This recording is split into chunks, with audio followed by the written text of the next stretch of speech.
Kisah seorang pemuda yang selalu membaca sholawat untuk baginda Nabi Muhammad SAW. Betapa cintanya Rasulullah kepada umatnya tiada pandang bulu. Kisah asli ini ada di dalam kitab Afdhalus Sholawat, ala Sayyidis Sadat karya Syekh Yusuf bin Ismail An-Nabhani. Dikutip dari cuitan akun Habib Said Mahmud BSA Said Mahmud, beliau menceritakan sebagai berikut. Pada suatu ketika, di musim haji, Sufyan Ats-Tsauri rahimahullah tengah melaksanakan tawaf di Baitullah. Ketika itu Sufyan melihat seorang lelaki yang selalu membaca sholawat setiap ia melangkahkan kaki. Sufyan lalu menghampiri laki-laki tersebut, dan menegurnya, "Wah, kalau begini Anda telah meninggalkan bacaan tasbih dan tahlil.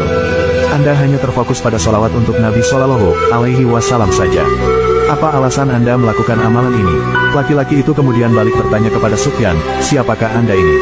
Semoga Allah Subhanahu wa Ta'ala memberikan Anda karunia kesehatan dan keselamatan."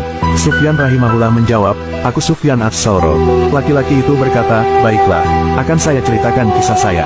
Andai kata tidak karena Anda adalah orang luar biasa di masa ini, niscaya saya tidak akan menceritakan karunia yang dianugerahkan kepada saya, dan niscaya saya tidak akan membuka rahasia yang diberikan Allah pada saya." Kemudian laki-laki itu berkisah, "Pada suatu hari, saya dan ayah saya pergi untuk menunaikan ibadah haji. Di tengah perjalanan, ayah saya mengalami sakit, maka saya berhenti dulu untuk mengobatinya. Lalu di suatu malam yang memilukan, ayah saya meninggal dunia dengan wajah yang menghitam legam. Innalillahi wa inna ilaihi rajiun, ayahku telah meninggal dengan wajah yang menghitam," ujar saya dalam hati. Saya merasa sangat sedih sekali menyaksikan keadaannya. Lalu saya mengambil selembar kain dan menutupi wajahnya. Saya begitu larut dalam kesedihan dan terus memikirkan, apa yang akan dikatakan orang-orang jika melihat wajah ayah saya yang hitam legam. Dalam keadaan seperti itu, saya diserang kantuk dan jatuh tertidur. Tiba-tiba saya bermimpi melihat seorang laki-laki yang sangat tampan.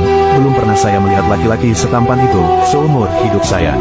Pakaiannya begitu bersih dan dari tubuhnya tercium aroma yang sangat harum, bukan seperti wewangian biasa. Kemudian laki-laki itu melangkah menuju jasad ayah saya dan membuka kain penutup wajahnya. Lalu laki-laki itu mengusapkan telapak tangannya ke wajah ayah saya.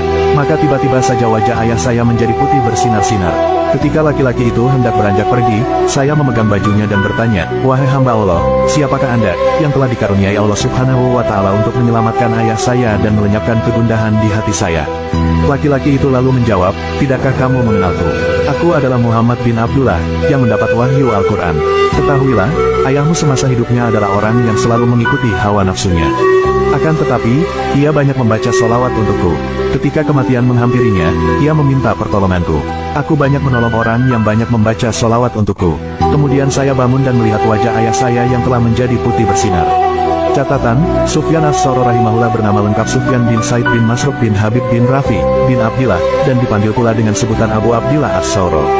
Dia lahir di Kufah pada tahun 96 atau yang bertepatan dengan tahun 716 dan wafat di Basrah pada bulan Syaban tahun 161 bertepatan dengan tahun 778 Dia tercatat sebagai adalah salah seorang tokoh ulama di masanya, imam dalam bidang hadits juga bidang keilmuan lainnya, terkenal juga sebagai pribadi yang wara, zuhud, dan ahli fikih. Wallahu alam.